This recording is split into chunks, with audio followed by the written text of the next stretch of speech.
esteemed peer, Mr. Bell, members of the faculty and members of the student body of this great institution of learning, ladies and gentlemen.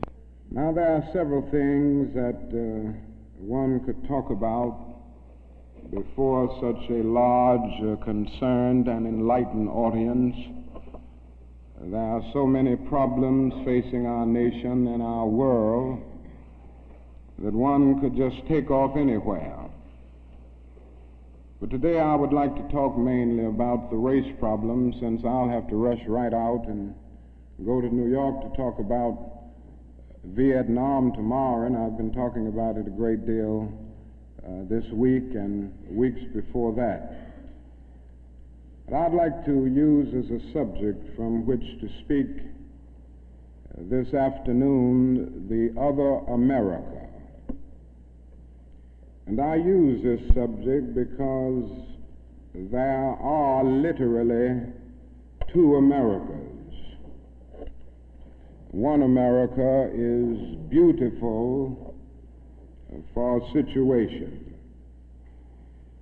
And in a sense, this America is overflowing with the milk of prosperity and the honey of opportunity. This America is the habitat of millions of people who have food and material necessities for their bodies, and culture and education for their minds, and freedom and human dignity for their spirits. In this America, millions of people experience every day the opportunity of having life, liberty, and the pursuit of happiness in all of their dimensions.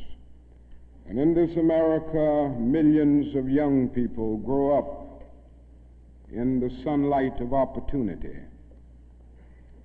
But tragically and unfortunately, there is another America. This other America has a daily ugliness about it that constantly transforms the buoyancy of hope into the fatigue of despair. In this America, millions of work-starved men walk the streets daily in search for jobs that do not exist. In this America, millions of people find themselves living in rat-infested, vermin-filled slums. In this America, people are poor by the millions, and they find themselves perishing on a lonely island of poverty in the midst of a vast ocean of material prosperity. In a sense, the greatest tragedy of this other America is what it does to little children.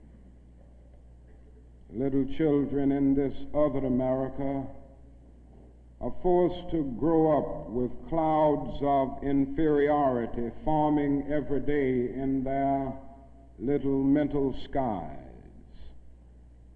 And as we look at this other America, we see it as an arena of blasted hopes and shattered dreams.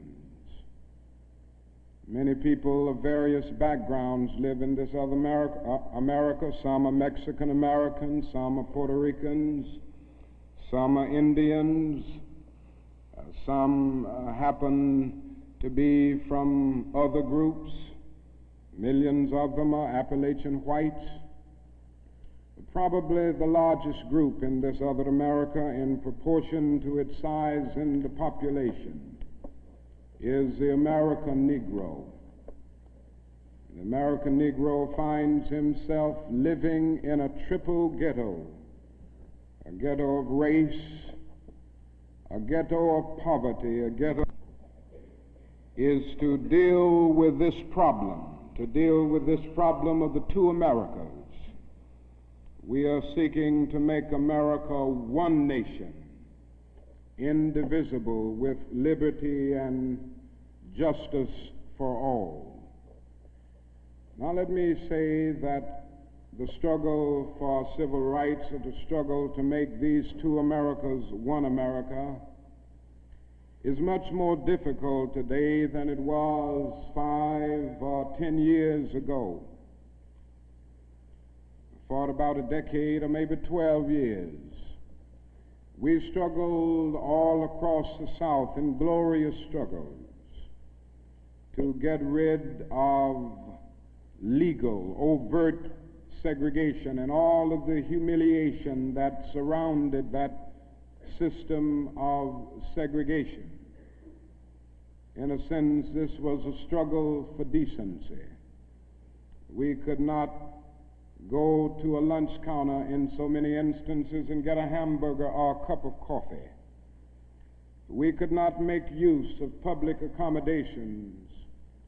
Public transportation was segregated, and often we had to sit in the back, and within transportation within cities, we often had to stand over empty seats because sections were reserved for whites only. We did not have the right to vote in so many areas of the South. And the struggle was to deal with these problems. Now, certainly they were difficult problems. They were humiliating conditions. And by the thousands, we protested these conditions. We made it clear that it was ultimately more honorable to accept jail cell experiences than to accept segregation and humiliation. By the thousand, students and adults decided to sit in at segregated lunch counters to protest conditions there. And when they were sitting at those lunch counters, they were in reality standing up for the best in the American dream and seeking to take the whole nation back to those great wells of democracy which were dug deep by the founding fathers in the formulation of the Constitution and the Declaration of Independence. Many things were gained as a result of these years of struggle. In 1964, the Civil Rights Bill came into being after the Birmingham movement, which did a great deal to subpoena the conscience of a large segment of the nation to appear before the judgment seat of morality on the whole question of civil rights. After the Selma movement in 1965, we were able to get a voting rights bill. Now, all of these things represented strides, but we must see that the struggle today is much more difficult. It's more difficult today because we are struggling now for genuine equality. And it's much easier to integrate a lunch counter than it is to guarantee a livable income and a good, solid job.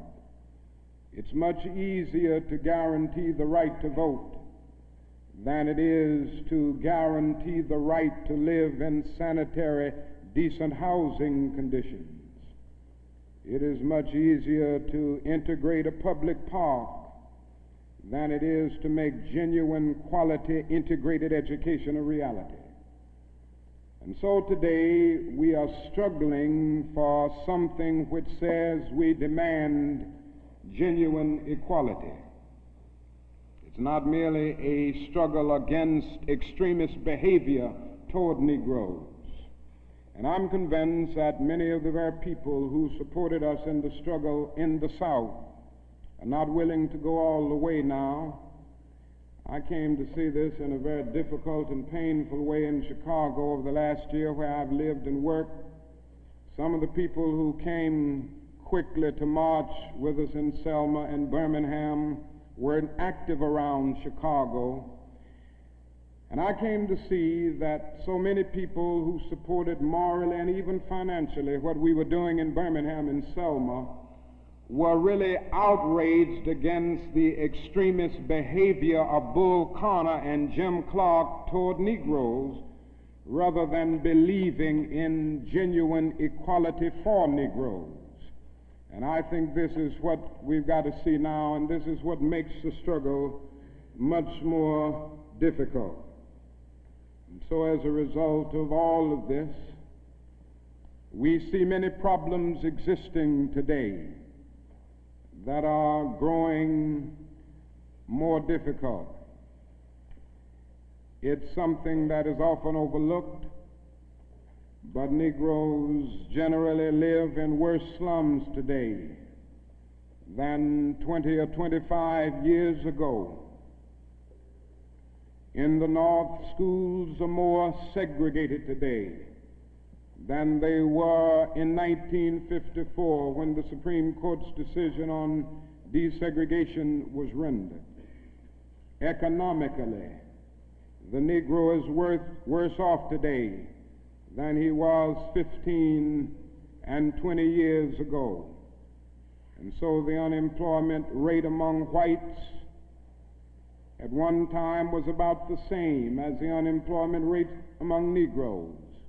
But today the unemployment rate among Negroes is twice that of whites. And the average income of the Negro is today 50% less than whites. And as we look at these problems, we see them growing and developing every day. And we see the fact that the Negro economically is facing a depression in his everyday life that is more staggering than the depression of the 30s. The unemployment rate of the nation as a whole is about 4%. Statistics would say from the Labor Department that among Negroes it's about 8.4%.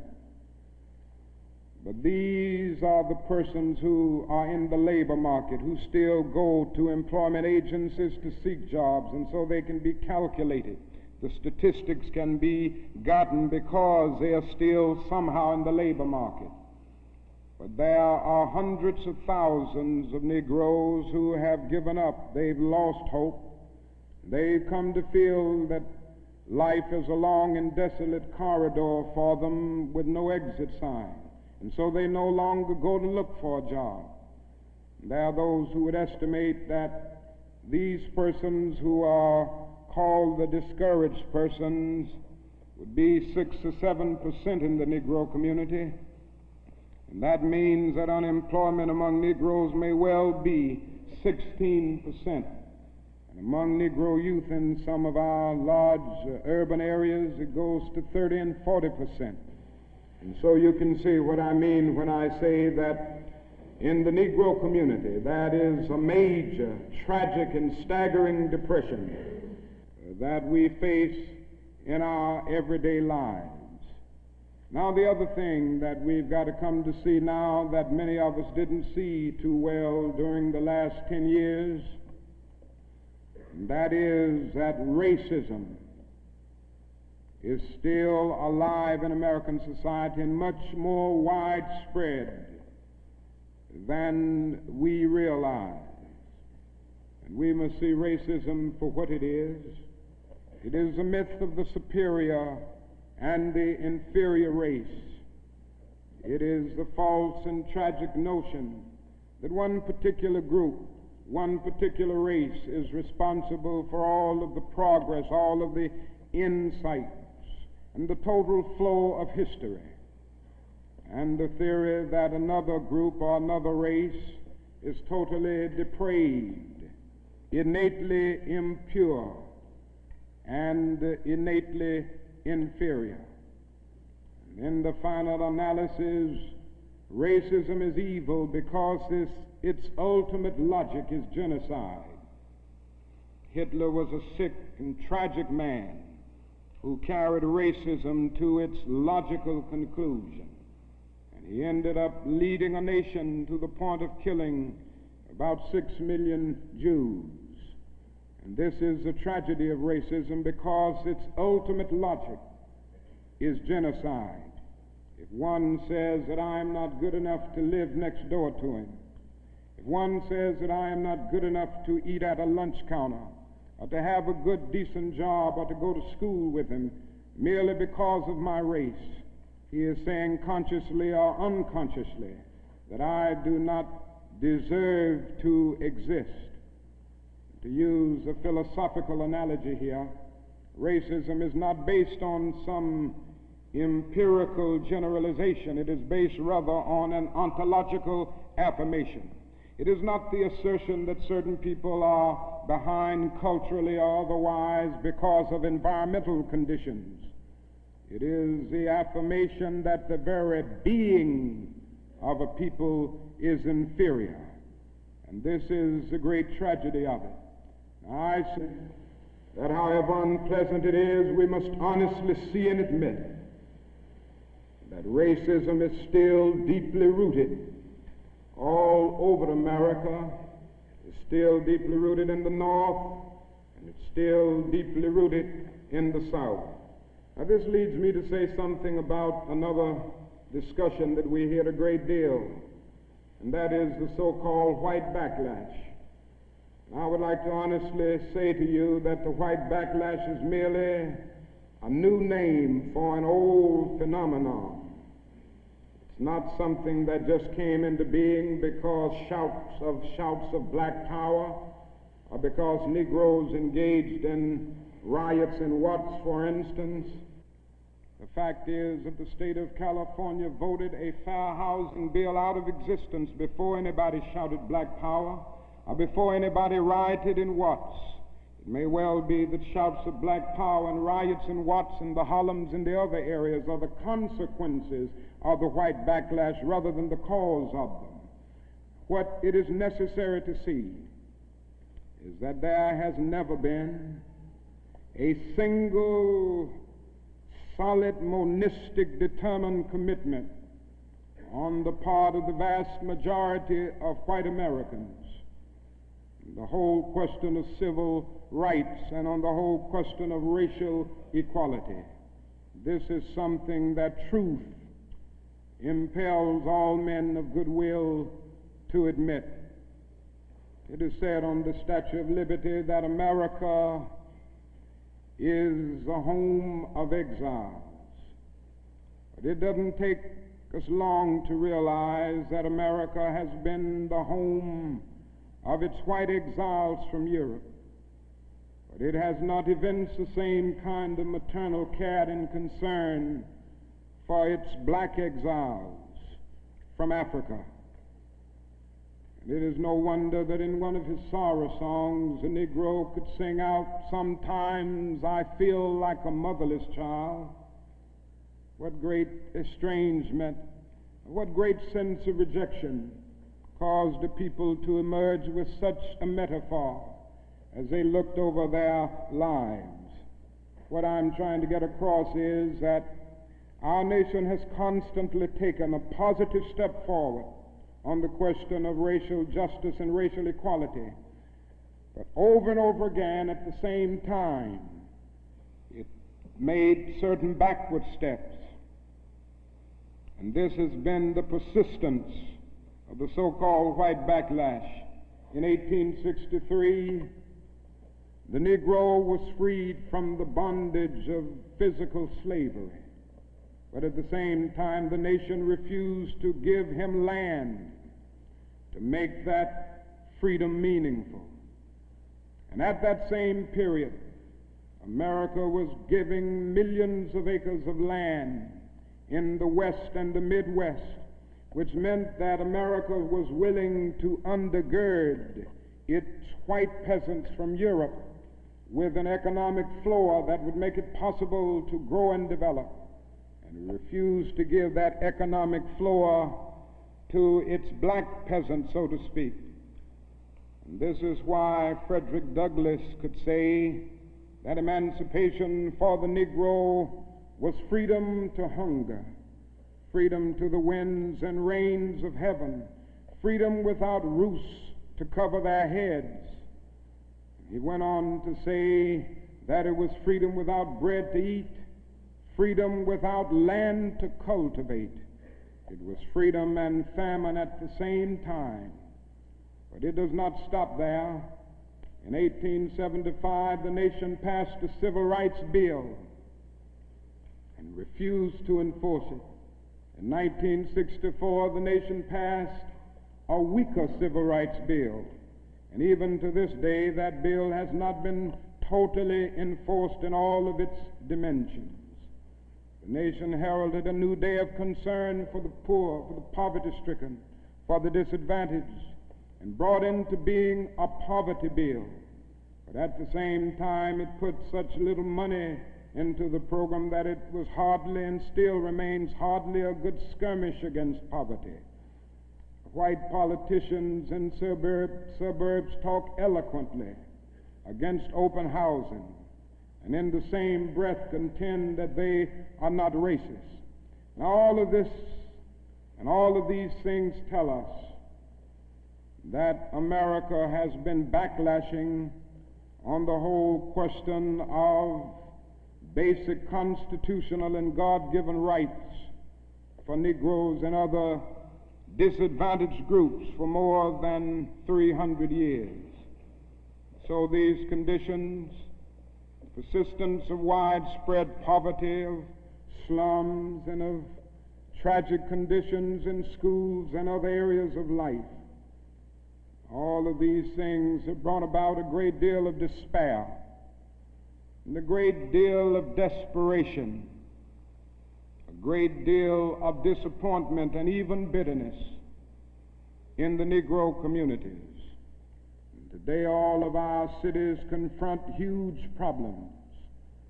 All of our cities are potentially powder kegs as a result of the continued existence of these conditions.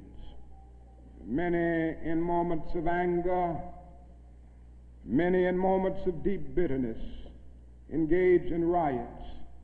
And let me say, as I've always said, and I will always continue to say, that riots are socially destructive and self-defeating. I'm still convinced that nonviolence is the most potent weapon available to oppress people in their struggle for freedom and justice. I feel that violence will only create more social problems than they will solve, and that in a real sense it is impractical for the Negro to even think of mounting a violent revolution in the United States. So I will continue to condemn riots and continue to say to my brothers and sisters that this is not the way. Continue to affirm that there is another way. But at the same time, it is as necessary for me to be as vigorous in condemning the conditions which cause persons to feel that they must engage in riotous activities as it is for me to condemn riots. I think America must see that riots do not develop out of thin air. Certain conditions continue to exist in our society, which must be condemned as vigorously as we condemn riots. But in the final analysis, a riot is the language of the unheard. And what is it that America has failed to hear? It has failed to hear that the plight of the Negro poor has worsened over the last few years. It has failed to hear that the promises of freedom and justice have not been met. And it has failed to hear that large segments of white society are more concerned about tranquility and the status quo than about justice, equality, and humanity. And so in a real sense, our nation's summers of riots are caused by our nation's winters of delay. And as long as America postpones justice, we stand in the position of having these recurrences of violence and riots over and over again. social justice, and progress are the absolute guarantors of riot prevention. Now let me go on to say that if we are to deal with all of the problems that I've talked about, if we are to bring America to the point that we have one nation, indivisible, with liberty and justice for all, there are certain things that we must do. The job ahead must be massive and positive. We must develop massive action programs all over the United States of America in order to deal with the problems that I have mentioned. Now, in order to develop these massive action programs, we've got to get rid of one or two false notions that continue to exist in our society. One is the notion that only time can solve the problem of racial injustice. I'm sure you've heard this idea. It is the notion almost that is something in the very flow of time that will miraculously cure all evils. And I've heard this over and over again. There are those, and they're often sincere people, who say to Negroes and their allies in the white community that we should slow up and just be nice and patient and continue to pray, and in 100 or 200 years the problem will work itself out, because only time can solve the problem. Well, I think that is an answer to that myth, and it is that time is neutral. It can be used either constructively or destructively. And I'm absolutely convinced that the forces of ill will in our nation, the extreme rightists in our nation, have often used time much more effectively than the forces of goodwill. And it may well be that we will have to repent in this generation, not merely for the vitriolic words of the bad people and the violent actions of the bad people, but for the appalling silence and indifference of the good people who sit around and say, wait on time. Somewhere we must come to see that social progress never rolls in on the wheels of inevitability. It comes through the tireless efforts and the persistent work of dedicated individuals, and without this hard work, time itself becomes an ally of the primitive forces of social stagnation. And so we must help time, and we must realize that the time is always right to do right. Now, there's another notion that gets out. It's around everywhere. It's in the South, it's in the North, it's in California, and all over our nation. It's the notion that legislation can't solve the problem. It can't do anything in this area. And those who project this argument contend that you've got to change the heart, and that you can't change the heart through legislation. Now, I would be the first one to say that there is real need for a lot of heart changing in our country, and I believe in changing the heart. I preach about it. I believe in the need for conversion in many instances, and regeneration, to use theological terms. And I would be the first to say that if the race problem in America is to be solved, the white person must treat the Negro right, not merely because the law says it, but because it's natural, because it's right, and because the Negro is his brother. And so I realize that if we are to have a truly integrated society, men and women will have to rise to the majestic heights of being obedient to the unenforceable.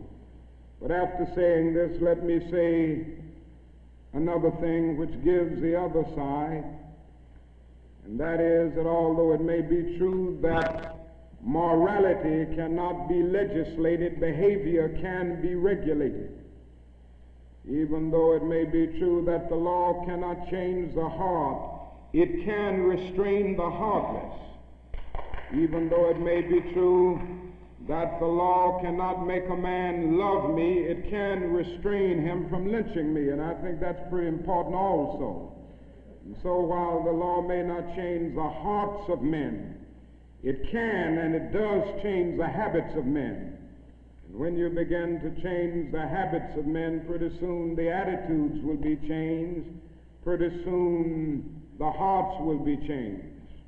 Now, I'm convinced that we still need strong civil rights legislation.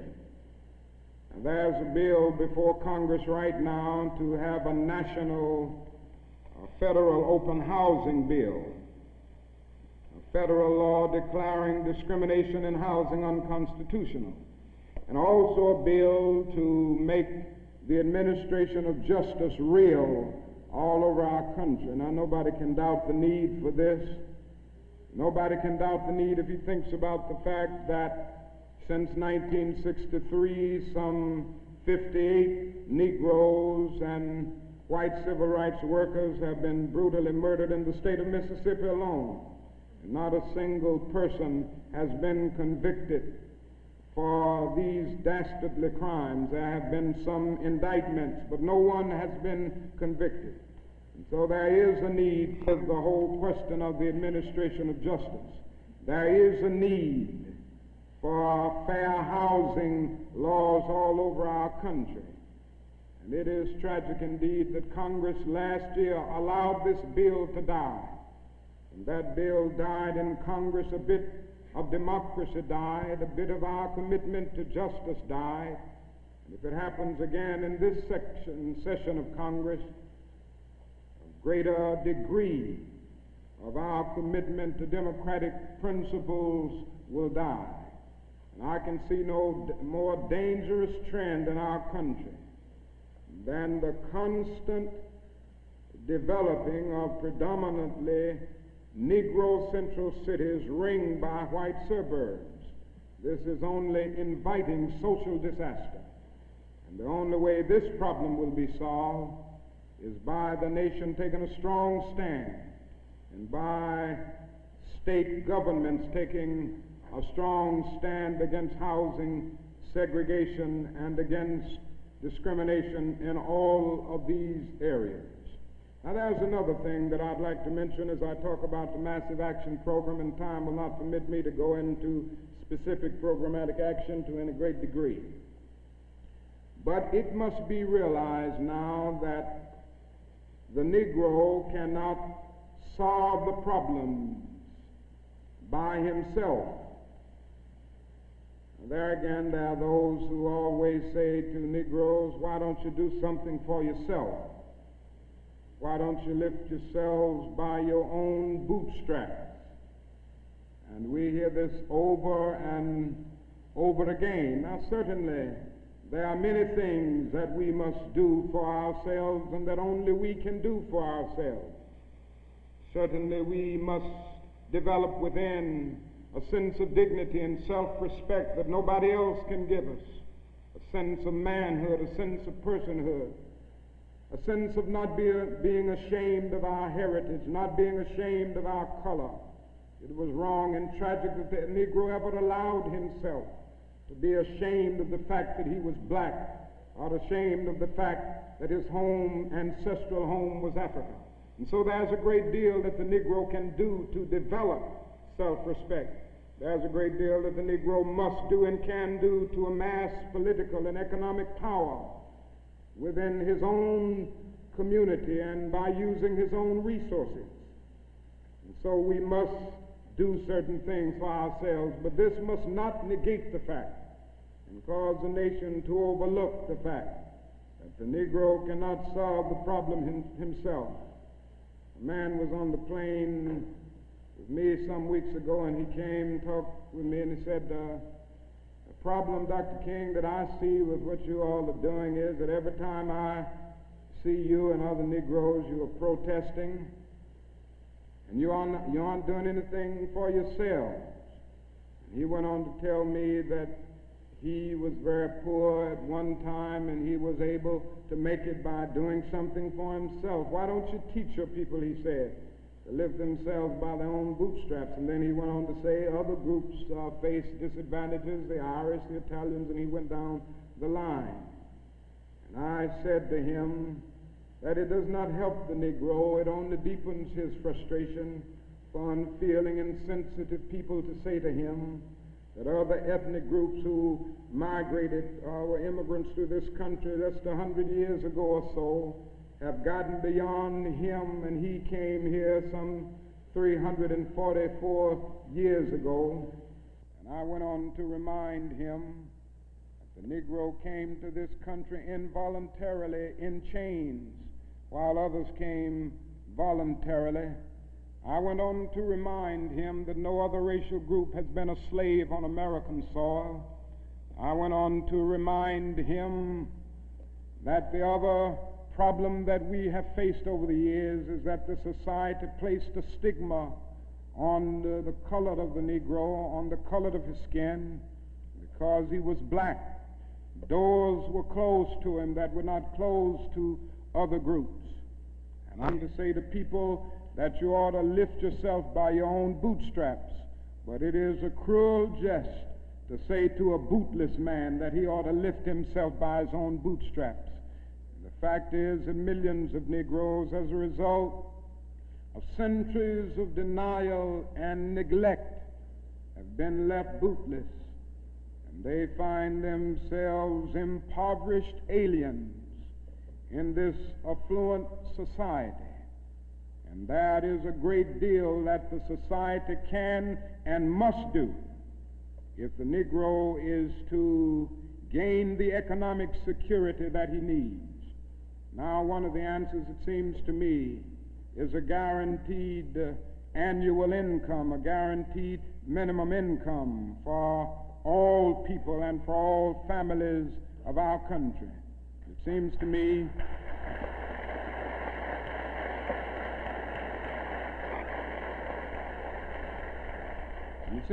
that the civil rights movement must now begin to organize for the guaranteed annual income, begin to organize people all over our country and mobilize forces so that we can bring to the attention of our nation this need and this something which I believe will go a long, long way toward dealing with the Negro's economic problem and the economic problem which many other poor people confront in our nation.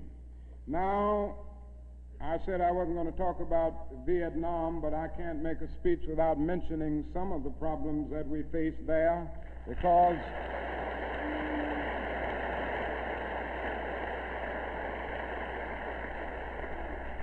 I think this war has diverted attention from civil rights. It has strengthened the forces of reaction in our country and has brought to the forefront the military-industrial complex that even President Eisenhower warned us against at one time. And above all, it is destroying human lives. It's destroying the lives of thousands of the young, promising men of our nation, destroying the lives of little boys and little girls in Vietnam. But one of the greatest things that this war is doing to us in civil rights is that it is allowing the great society to be shot down on the battlefields of Vietnam every day. And I submit this afternoon that we can end poverty in the United States. Our nation has the resources to do it. The national gross product of America will rise to the astounding figure of some $7 this year. We have the resources. The question is whether the nation has the will. And I submit that if we can spend $5 billion a year to fight an ill-considered war in Vietnam and $20 billion to put a man on the moon, our nation can spend billions of dollars on their own 2 feet right here on earth.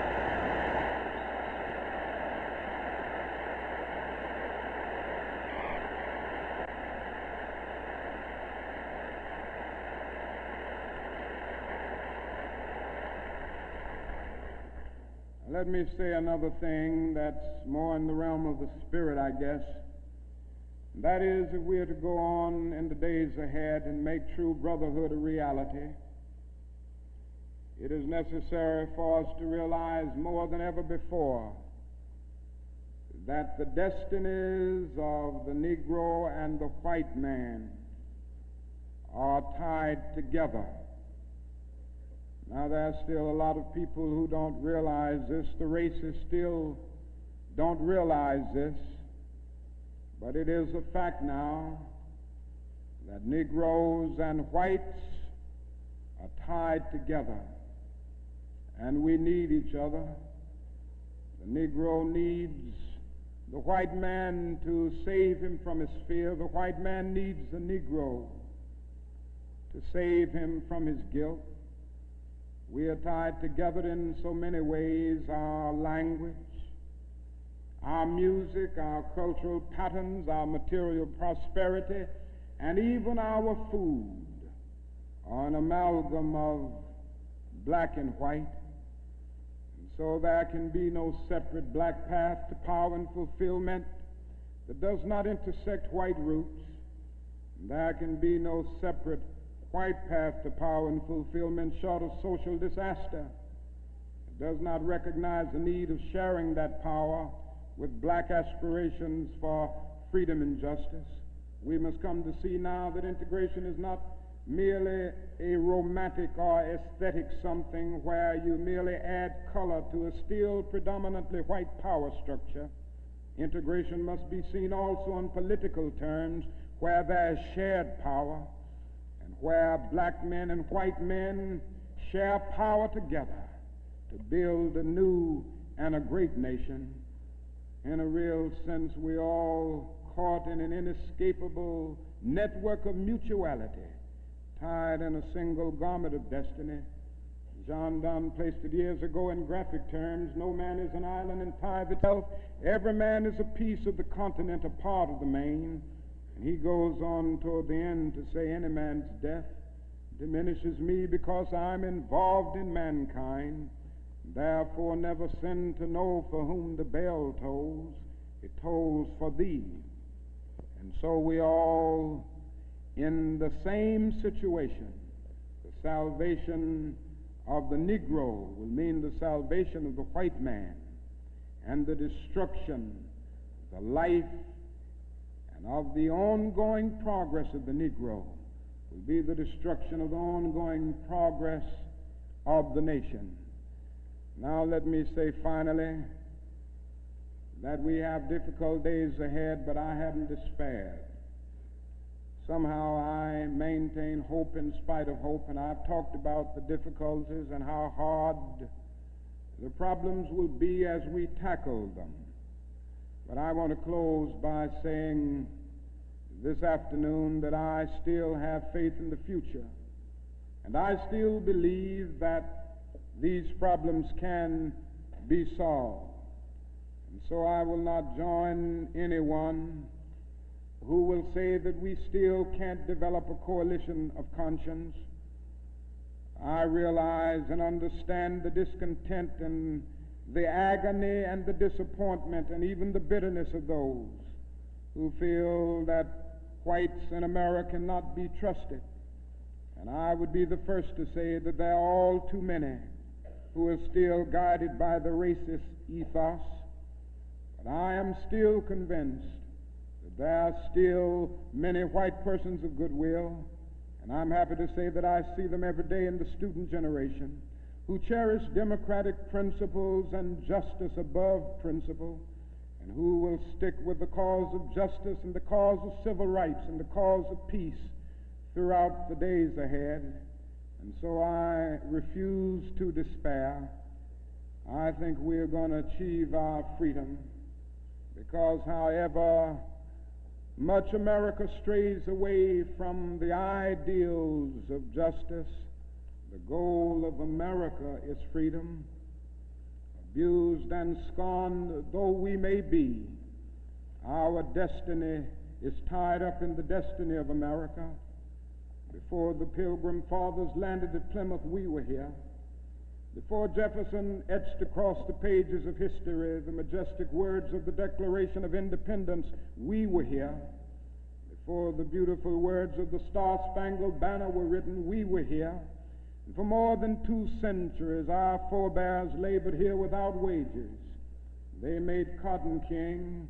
They built the homes of their masters in the midst of the most humiliating and oppressive conditions.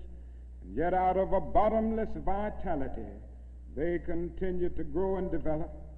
And I say that if the inexpressible cruelties of slavery couldn't stop us, the opposition that we now face, including the so-called white backlash, will surely fail. We're going to win our freedom because both the sacred head of our nation and the eternal will of the Almighty God are embodied in our echoing demands. And so I can still sing, we shall overcome. We shall overcome because the arc of the moral universe is long, but it bends toward justice. We shall overcome because Carlyle is right. No lie can live forever. We shall overcome because William Cullen Bryant is right. Truth-crushed earth will rise again. We shall overcome because James Russell Lowell is right. Truth forever on the scaffold, wrong forever on the throne. Yet that scaffold sways the future. With faith, we will be able to hew out of the mounting of despair a stone of hope. With this faith, we will be able to transform the jangling discords of our nation into a beautiful symphony of brotherhood. With this faith, we will be able to speed up the day when all of God's children, black men and white men, Jews and Gentiles, Protestants and Catholics, will be able to join hands and live together as brothers and sisters all over this great nation. That will be a great day. That will be a great tomorrow. In the word, sure to speak symbolically, that will be the day when the morning stars will sing together and the sons of God will shout for joy. Thank you.